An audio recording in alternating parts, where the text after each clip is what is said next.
Welcome to Codex, a history of video games. This week we talk about Sonic the Hedgehog, we talk about the launch of the Super Nintendo, and the opening salvos of the Great Console War.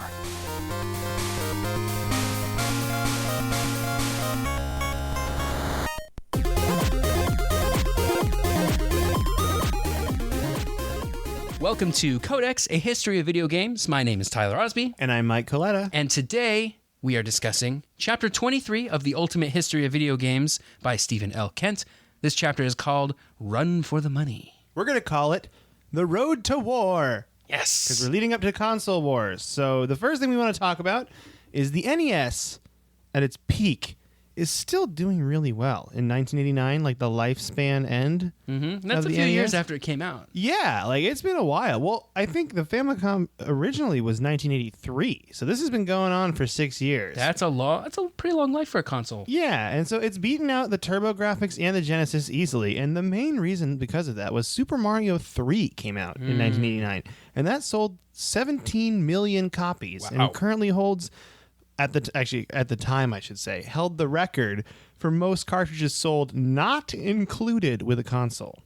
Right. Well, it would make sense because if you include a game with your console, of course it's going to sell as many as the console. Exactly. You have 100% market penetration. And that's why Tetris and Super Mario Brothers hold that title with about 30 million apiece. Tetris for Game Boy, Super Mario Brothers for NES. Yeah.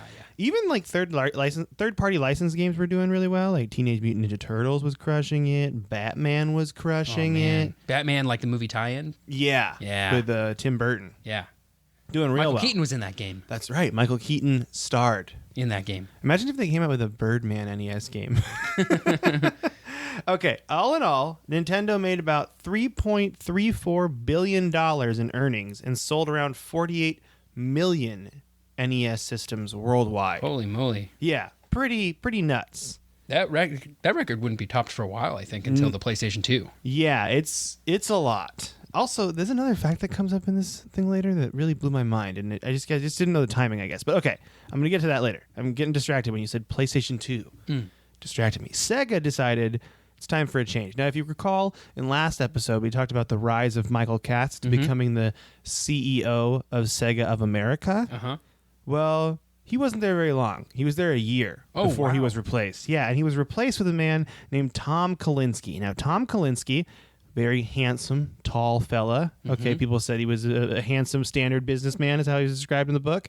He was graduated from the University of Wisconsin with a marketing degree and spent some time in advertising before joining Mattel Toys. Mm-hmm. Yes. So making Barbies and stuff actually, like that. That's exactly right. He was the one that he moved up really quickly, and he came up with the idea of diversifying Barbie themes. Oh. So he came up with Malibu Barbie. Wow. Yeah, so thank you. He's the guy. If you think about Malibu Barbie a lot, and I'm super glad it exists in the world, you should thank Tom Kalinske. He was a big part of it. Barbie all the time. Yeah, he was a big part of it. In fact, when he started at Barbie, they usually made about $42 million of business worldwide a year. When he left, it was $550 million a year. Oh, he 10x'd it. He increased it by an order of magnitude. Yeah. Oh, good use of an order of magnitude. Nice. That's excellent. Yeah. So Tom Kalinske, pretty solid business guy. Okay. Knows what's up. Yeah. He also oversaw the research and development that formed Mattel Electronics, if you recall, with those football games, those handheld games. He was on the board when Mattel lost everything, though, with the Intellivision. He was there for the crash. He was a board member, and he watched Mattel lose $350 million. Whoa. Yeah, he was there for that. A sad day to be working at Mattel. Yep. Or any video game company, for that matter, I would think. Yeah, that was during the crash, so... Big crash, yeah. Just a sad day for video games in general. Not the coin-op crash, though. No. Home console crash. He was president of Mattel for 3 years. And while in that position, he spent most of his time dealing with advertising. The big problem they had as a toy company is they didn't get really great advertising spots on TV. So they had to battle, like McDonald's, I think it mentions in the book, being like the best one. They had like the really good advertising spots. So his idea was Mattel would create their own TV show on cable television, which is already cheaper. And that cable television show, that cartoon they created, they could sell toys for that cartoon and their other products for really cheap advertising slots if they're the producer. That cartoon was called He-Man and the Masters of the Universe. Oh, yeah. So Mattel and partially Tom Kalinske helped create He-Man and the Masters of the Universe. So this made them get those cheap advertising slots. And the whole show was an advertisement for He-Man. The whole show was based on this toy that they did. They just made up a toy, gave him backstory, made a cartoon for him. There's a lot of toys like that in the 80s. Like Transformers is that way. Yeah. Pretty much all those cartoons that you loved in the 80s were really just created to sell you Would toys. you say those Transformers cartoons are more than meets the eye? I would indeed, yes. Very good. Kalinske, after 16 years with Mattel, then went on to work at Matchbox Cars for a very short amount of time.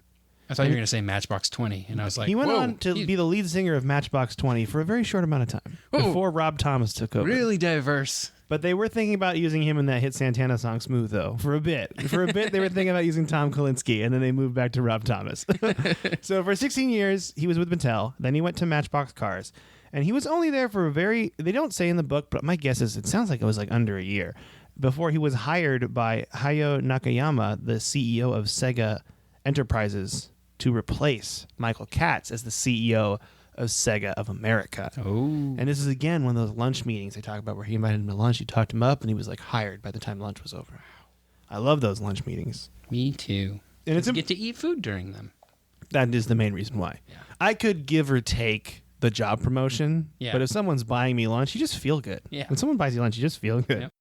Also, it's important to note that while after a year of intense marketing done by Michael Katz, this is the whole Sega does what Nintendo don't, people really dismiss what Michael Katz did, but a lot of the stuff that Michael Katz did work in the long run, which we're going to see later. Yeah, that's kind of the precursor, like that sort of like lights the fuse for the console wars. I feel like he was kind of let go prematurely. Like that's what I think the book takes out of it, and that's kind of the reaction I took out of it, is he was let go a year in. He didn't really have a lot of time to set himself, and I'm sure now I don't think he would have done exactly what Tom Kalinske is about to do, but I feel like Michael Katz is our dude. He's worked so many places. He knows what he's doing. So he would have gotten the job done somehow. But anyway, I don't want to dog on Michael Katz. You're great, Michael Katz. Never change. Okay. People who work with Kalinske says that he took a lot of guff, I said, because I don't use the word guff that much, for they called him the Ken doll, is what people called him, because he was this good-looking businessman that was the face of Sega at the time. And he came from Barbie. Yeah, he came from Mattel, so that's the obvious. That's a very clever. Yeah. It's just a way to make fun of your boss, I guess. But the truth is, he actually worked really, really hard, and he did not know anything about the video game industry going in, but he learned a lot very quickly. And he actually kept around him this, I don't know, what do I say, an Illuminati of people? I don't know, his entourage. Entourage. There you go. Not an Illuminati. That's a whole different. That's an entourage though too, kind of, but not really. Secret. There is no hit HBO television show called Illuminati yet. He carried around his own deep state. Yeah, he did. He had a group of close advisors, I guess is a better way to put it. They were all savvy industry people. The people included Paul Rue, and he was a part of the team that worked on Intellivision initially. Al Nielsen was JCPenney's merchandise buyer during the Atari boom, so he dealt with all the video game products that JCPenney bought. Steve Race was a former Atari employee and one of the founders of World of Wonder. We talked about him. We talked about that a little bit, yeah. And Bob Harris, who helped launch both the Master System and the Genesis for Sega. So that dude knows Sega systems. And he kept these people very close to him, and they advised him on decisions that he needed to make. Now, Kalinsky's marketing plan to face Nintendo was of 4 parts. You ready for the 4 parts? Four-pronged attack. A 4-pronged attack against Nintendo. First, drop the Genesis in price from $189 to $149, with the eventual price plan of being $100. Okay. And because it was more expensive than the NES. Yeah, right? it was more expensive than the NES at this time, and they did not know about the SNES yet. But the whole reason for doing this is they wanted to get the Genesis into as many people's homes as possible. They wanted everyone to have a Genesis, and they figure if it's cheaper, let's do it. You don't make money on a console, you make money on a game. That's right, and that's exactly his whole thing. Sega Genesis had games. He is a full-on believer in the give away the razors, sell the blades mentality, which we'd come back to in a bit. But he replaces the initial launch title Altered Beast, which we talked about before, as a coin-op arcade port, and he replaces it with a kid-friendly game that's under development at the time called Sonic the Hedgehog. That's weird. Never wonder how that'll go. He then decides to assemble a U.S.-based team that designs games solely for American audiences. Because at this time, they were all Japanese games that were ported over. And he's like, no, we're going to make games for Americans. Just try to market it more to the American market. And then finally, the last thing he wants to do is keep up that tough marketing campaign. So he is taking from Michael Katz. He's doing the thing. He's doing some more Nintendo-don'ts. He's throwing out some more stuff. Genesis does what Nintendo don't. Exactly. Nintendo is what Genesis isn't. That's right. That's exactly what it is. Isn't that what they... That was their thing. I was about to say that. Oh, wow. I didn't even know you were going to... Dang, dude. I thought you were reading ahead, but really, you just know. I actually know that. That is what that's how Nintendo fired back, is they fired back with Nintendo is what Genesis isn't. How did they not think that was coming? Oh, I know. I mean, you got to just put out the fun puns and wordplay. Yeah. You got to do that. So while skeptical of this four-pronged attack, because basically what happened is after he decided to lay out this plan, Kalinske then went to Japan and met with Sega, like the Sega's parent company, not Sega of America, but Sega itself. They were surely all for this. No. They were very much like, why would we lose all our profit margins on our consoles? Why would you drop the price of this? What are you thinking? And then he explained to them, sell the blades, give away the razors for free, the handles, if you want to get really specific about it, Dollar Shave Club, all that stuff. They're not a sponsor. Anyway, he explained to them that this was the way for the American market to make money. And they really took the whole thing as, well, this isn't Japan, this is America. We don't know anything about it. We got to trust our CEO of Sega of America. And that's why you hired him. Yeah, and Hayao Nakayama was like, yeah, so this sounds like crazy to me, but I want you to run with it, because if this is what you believe we need to win, then let's do it. And they did. They let him do all four pieces of that four-pronged attack. So the plan was to create a new pilot game to release with the consoles, and that was Sega's big hit, Sonic the Hedgehog. Oh, they hit it big with that one. Yeah, and if you don't know about Sonic the Hedgehog, Sonic was created by Yuji Naka, creator of previous hits as Phantasy Star and Ghouls and Ghosts. And Ghouls and Ghosts was a really good arcade port. And Phantasy Star was considered probably one of the best games for the Master System. That's what the book was. I remember Phantasy Star Online. Yeah. That's a good game. As a sequel to it. I never played the original Phantasy Star. But there's a bunch of them. There's 4 of them on the Master System. There's a lot of them. But Naka was pretty known around Sega for being a relentless micromanager. He was in every single piece of a game's development. Even they said that he would just jump in and start doing coding or start working on music or start working. Swoop and poop? Oh, he swooped and pooped. He swooped and he pooped. But he was tasked with designing a mascot character game for Sega, because Nakayama was like, you know what? Nintendo has got Mario. We need our own Mario. And so originally they chose the hedgehog due to a sketch drawn by Masato Oshima, that he drew this hedgehog with an attitude, and he's like, that's going to be our mascot character. But to design the game, they entrusted Yuji Naka with it. So they're like, you're going to make this game for us. And Naka wanted to make it like Mario, but simpler. So Sonic only has one button. There is no run and jump like in Mario. There's one, because Sonic just runs faster the longer he runs. And Naka really took that drawing to heart and said, we're going to make Mario with attitude, which is why Sonic taps his foot. Did you ever do that? When he kind of shakes his finger. Yeah, he just shakes his finger like, are you going to start playing yet? And he gets bored and looks at you like, what are you doing? And so that actually wasn't the first game to do that, though. The first game to look at the character and break the fourth wall and be tap his foot and wait was Major Havoc for the Atari Graphics coin-op games. It was actually an arcade game that did that. That was pretty cool. So the key to Sonic was it was fast and it was really pretty to look at. You could these rings, the backgrounds are really lush and colorful, and the 2D side-scroller nature had loops, and it had bumpers from pinball that you just bounce off of and stuff. So it was really challenging, and it was really funny. I think it was kind of the perfect mix of kids could play this game, but adults could get really into it too and learn to go really fast in the stages and bounce all around. That's what I always. You were really rewarded for knowing the stage well enough to time your jumps so that you didn't lose momentum, because losing momentum feels bad in that game. Oh, it feels super bad. It's it was the early parkour. Yeah, you want to get the perfect parkour. So anyway, Sonic the Hedgehog was released in 1991 and was sold both separately and at Kalinsky's request with Sega Genesis consoles. But here's the really cool part about it. If you bought a Sega Genesis with the game Altered Beast, if you just sent the packaging, not the game, the box, to Sega, they would mail you a free copy of Sonic the Hedgehog. Oh, wow. So people couldn't get mad about like, oh man, I bought my Sega and everybody getting this free game. They were like full on in, like, you know what? You've been loyal to us. Here you go. Here's a gift for you. Here, just send us the box and we'll send you this brand new game. Wow. So you keep Altered Beast and you get Sega Genesis's Sonic. And they're the first company to have a really great recycling program for their packaging. That's not true. Yeah, no one does. Everyone throws plastic away. All right. Now, on the other side of the war, it's time to talk about Nintendo and the Super Famicom. All right. So the Super Famicom was released in Japan on November 21st, 1990. Almost 1.5 million people pre-ordered the console in Japan. I would have been one of those. You would have been. I know if you. I'd had the ability to pre-order consoles. If you were not what, like 1 year old? Yeah. There was such a frenzy to get one, mostly because the release was troubled when there was a rumor that floated around that Nintendo only shipped 300,000 consoles, not all 1.5 million.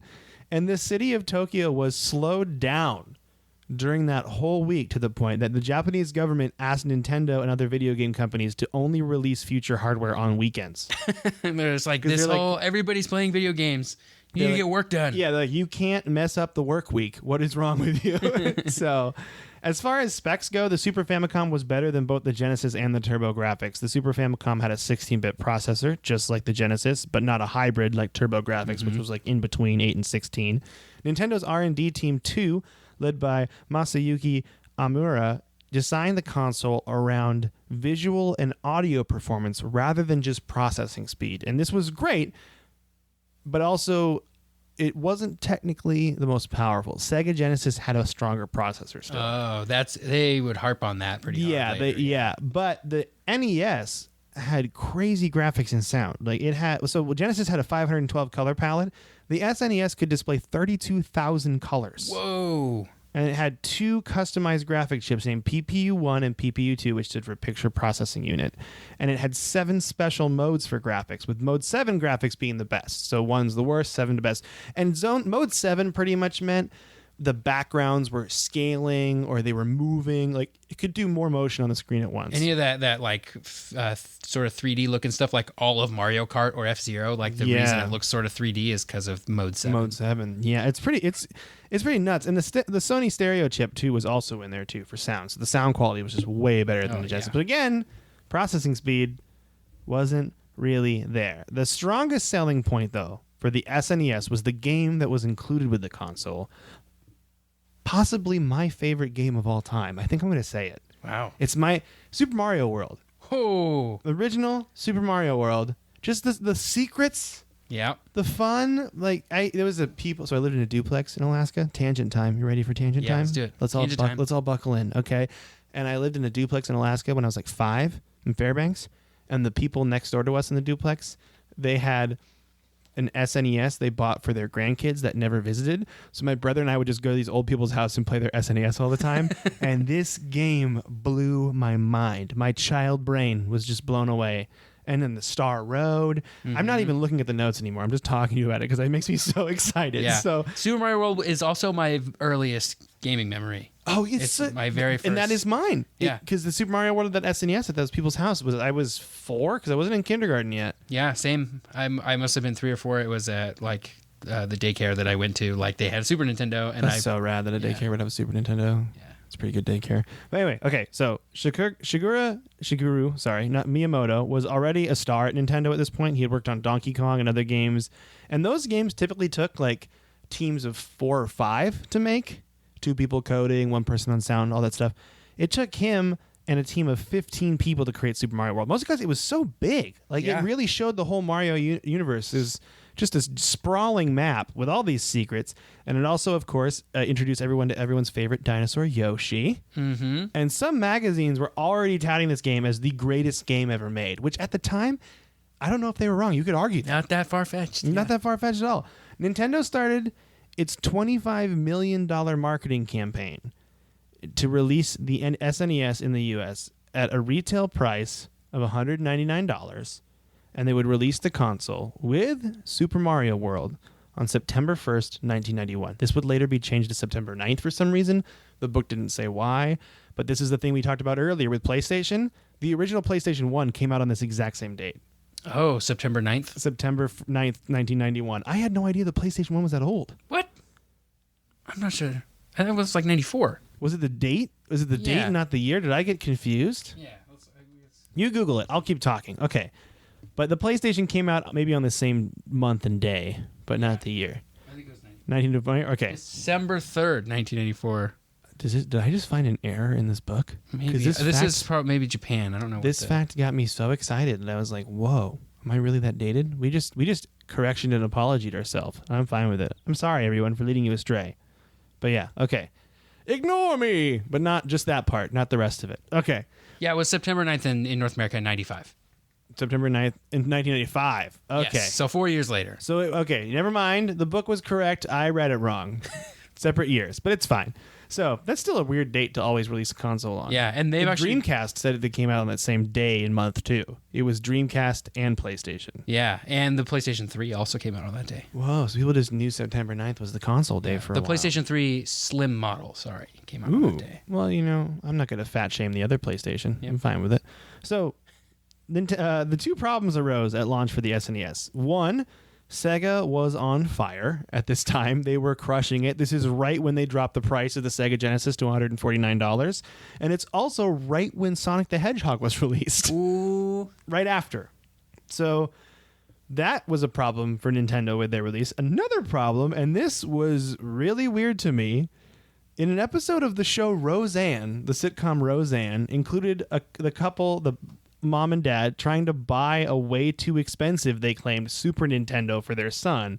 And they ended up not being able to buy the SNES as like a comment about parents and blue collar. Yeah. You get what I'm saying. Okay. Can't afford to get all the nice things that kids want. Yeah, exactly. Yeah. And the boy in the show says something along the lines of, I'll just go to my friend who has a Sega Genesis' house. Oh. So it's like indirectly the show Roseanne was advertising for Sega, but I think they just wrote that in as like a thing, but really it wasn't.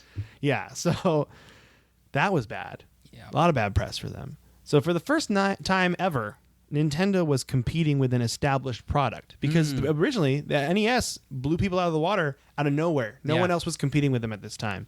So this is pretty crazy. This is the first time they're going up against somebody. And it didn't help that Sega Genesis at the time of release had 150 different games.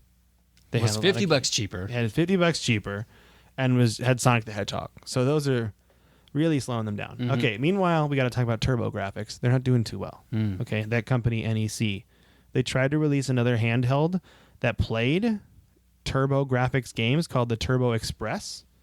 At the lowest price ever, the Turbo Graphics was selling at the time at $99. They were just trying to sell them at all. Just trying to get rid of them. Yeah, they dropped the prices of all their high-end hardware, too, which, if you remember, was what they were trying to make themselves stand out with. They were trying to make themselves stand out with the Turbo Graphics CD, which ended up going from $400 to $300, $399 to $299. That seems like it's a big drop.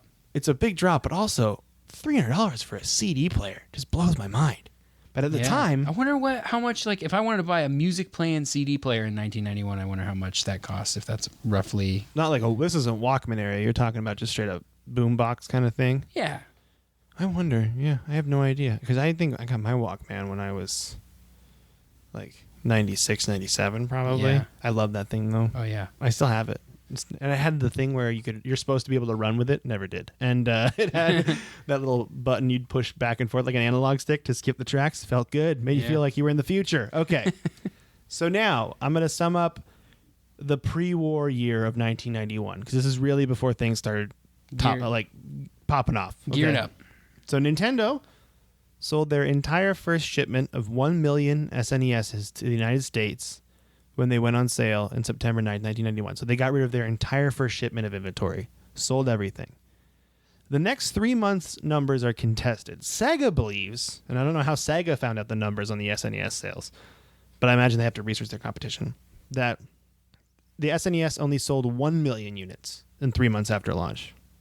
Nintendo has a sales figure saying they sold 2.2 million units. Meanwhile, according to the NPD Group, which is a sales figure tracking company, they say that Sega had 55% of the market in 1991 while Nintendo had 45%. So already very close. Of consoles sold that year, or of consoles? I think the video game market in general, like the home console market, including games, including consoles, like they controlled 55% of all sales.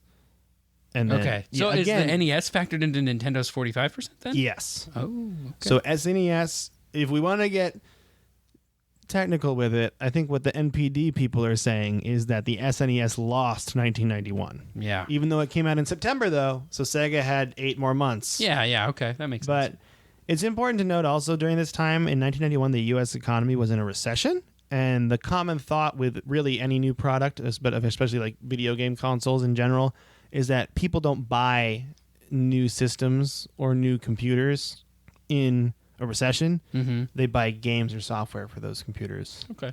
Instead. So Sega probably had an upper hand. Yeah, because people already had their Genesis. They already had their Genesis, and they got it for way cheap, and it came with Sonic the Hedgehog. Yep. And if it didn't come with Sonic the Hedgehog, they would give it to you for free. Yeah, and Roseanne said you didn't need a Super Nintendo, so it was bad. Okay, now this is that's the lead up to the pre-war. So next week the next week's title chapter is called The War. So we're jumping into it. That's my favorite Angels and Airwaves song. The War? Yeah. Oh, that's good. It's a great song. Yeah, I like it. I haven't listened to Angels and Airwaves in forever. Me neither, but that's a great song. We might have to do it right after this. Okay, so now before we go to war, we're going to have a weird tangent. This is the end of this book, and I'm only saying this, and I'm going to do it really fast because I know there's some people out there that probably don't care about this. But I'm from Seattle, and Seattle has a team called the Seattle Mariners. They're a baseball team. I love them. I've been a big fan of them ever since I was in 7th grade when I moved away from Alaska. Tangent time. We're in it again. Okay. Nintendo got in some hot water in 1991 because the recession in 1991 was blamed entirely on Japan. The U.S. blamed Japan for some reason. And it was at this point that Nintendo was offered to buy the Seattle Mariners Major League Baseball team. And it was introduced to them by a U.S. Senator named Slade Gorton, who was a Republican from Washington. He invited them to the party. He's like, hey, did you guys know the Seattle Mariners are on sale? Do you want to buy them?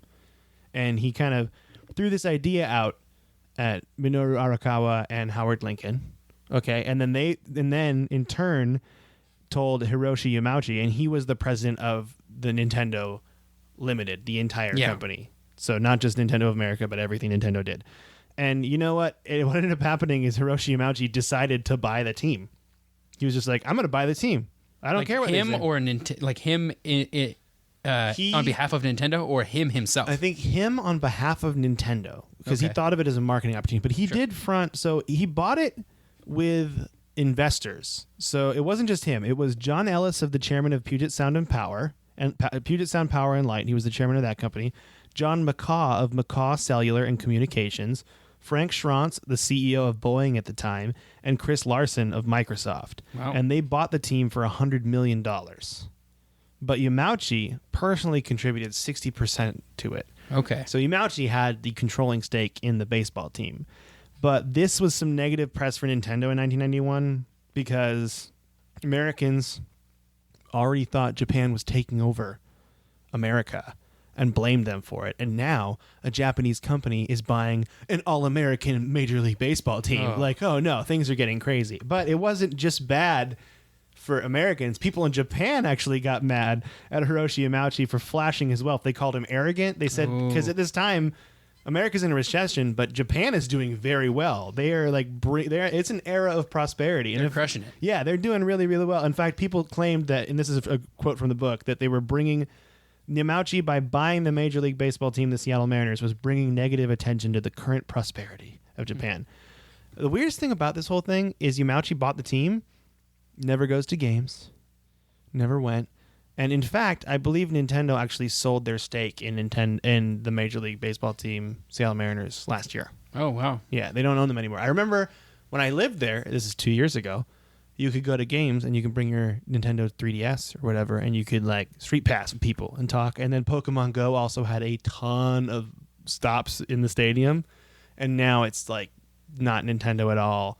There's no Nintendo affiliation whatsoever. So this, I feel like this was definitely thrown in at the end of the chapter. It felt very thrown in, but it does kind of show maybe this might have affected Nintendo's sales really in 1991 because this deal happened in 1991. Yeah, it's a recession. People aren't buying systems. They're they already especially don't want to be buying systems from a Japanese company. Yeah, they're already feeling weird, which is funny because we all know Sega is also a Japanese company. But they already had their Segas, so they're not going to get rid of it. So, but this was definitely something that I thought was an interesting note to put on the end of it and kind of to say pre-war wise, another thing that Nintendo did that might have been a no-no, So, in fact, in the book, Howard Lincoln and Minoru Arakawa are vacationing for Christmas together in a Nintendo-owned resort in Hawaii, apparently at the time, when they find out the deal happens, and they're like, oh no, I hope this doesn't affect anything, and it did. So yeah, that's what we're leading at. That was the final pre-war chapter. I feel like last episode kind of led up to it too, but this one really we've hit 1992. We're there. Yeah. So that's where we're going to start next week. And this battle is some of the fiercest marketing battle, of any marketing battle, really. It's pretty. They go for the throat. Marketing of all marketing. The marketing of all marketing. It's like early 90s, edginess meets this super competitive. It's going to be great. It's going to be good stuff. I love it. I'm excited to get there. Well, hey, Tyler, what have you been playing? I have been playing World of Warcraft. Pretty much exclusively. I'm a level 120. I still have one more zone to finish in the main story stuff so that I can do all the fun stuff. Because I'm not a huge fan of the questing experience in World of Warcraft, but I have faith that the stuff is on the other side is good, that it's worth me putting 30 hours into getting to level 120. I'm excited. I haven't played any Destiny in about a week because waiting for Forsaken and... Well, there's a big old patch that just dropped, so I may have to check that out. That's what I played very small amount of time of this week because I'm moving. So right before I packed up my computer, I jumped on Tuesday. Big update. Downloaded it. Played it a little 35 bit. gigs. Yeah, big update. But it's fun. They're leading up to Forsaken. It is a hype machine. It's definitely just doing the hype thing. Yep. You can move your guns to different spots. It's cool. I had another thing I wanted to talk to you about, and we don't really go into gaming news that often. This is not a part of what you've been playing segment, but I listened to this on another podcast, but it's news. It's out there in the internet, but this is where I heard it. Some people are going through our archives in 10 years. They're just going to skip this part. Yeah, but Xbox announces that they're going to treat Xbox One and Xbox One S like a cell phone. Did you see this? Oh, yeah. They're selling monthly plans for them. Yeah. You'd rent to own essentially an Xbox One S or Xbox One X included with Game Pass and Xbox Live. You actually end up, I think I read, you end up paying less overall. Yeah, it's 2 years. Over 2 years, it's not even just pay a monthly fee and after a couple of years you've only paid that monthly fee, but you have technically paid more for the things you got.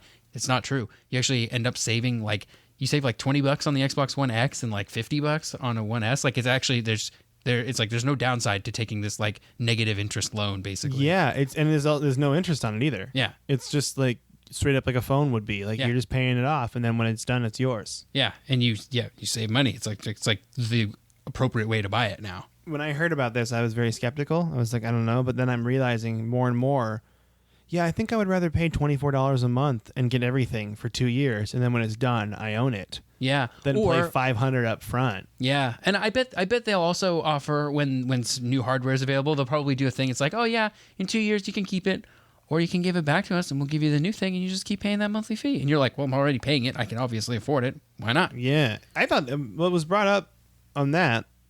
I guess I should say what podcast it was. I don't want to make it seem like I'm stealing ideas or anything, but they brought this up on the Unlocked podcast on IGN that I was listening to today, and they brought up a good point too for people that can't afford the console. This might be the way to go. Yeah, which I think is a really good thing, and it was really smart of Microsoft to be okay, we're opening this up to people who wouldn't usually be able to get our products. Which I think, and it also kind of resonated with me because this chapter with the whole Roseanne thing. This is totally what this is all about. Yep, making people be able to play video games. That's right, and giving away the handles to sell the blades. Yeah, and also. There are so many games on Game Pass. You would never get bored. The Master Chief Collection. That's right. Yeah. Yeah, there's so much stuff on there. So, and then Sea of Thieves. You got all sorts of games you can play. Quantum Break's going to be on there soon, too. I need to play that still. I think Forza games are on there, right? Pretty much anything that's owned by Xbox, released by Xbox is on Pretty much, yeah. I think they're getting... Microsoft Studios, I mean. They're getting pretty liberal with that because their plan is hey, we want to have them on Game Pass on day one. Yeah. They're if just the next trying Halo to. came out on Game Pass, I would get Game It Pass. is. It is? Yeah, they said it would. Oh, that's perfect. I would totally do that. That's like their whole deal now. It's like everything we put out is Game Pass. I love it. Yeah, me too. Big fan. I think the consensus is we're fine with this. Yeah, I'm cool with it. I'm cool and with you it. get Xbox Live too, which is Yeah, that'd be a good thing to bring up because, I mean, I've been having kind of slow week, but I've been following gaming news still. So anyway, well, that's a podcast for today. That's what we got. As always, you can tweet at Tyler at SneakerElf, ELPH. That's right. You can tweet at me at MeColetta. You can email us at codexhistorypodcast@gmail.com. You can rate, review, and subscribe to us on iTunes. It would mean the world to us. Mm-hmm. You can wish me luck while I'm moving. Yep. Good luck. Thank you. It's going to be a long drive. A real adventure. Yeah. And with that, I think that's it for the day. You want to say anything to the listener? Just say bye-bye or something? That's it. Bye-bye or something.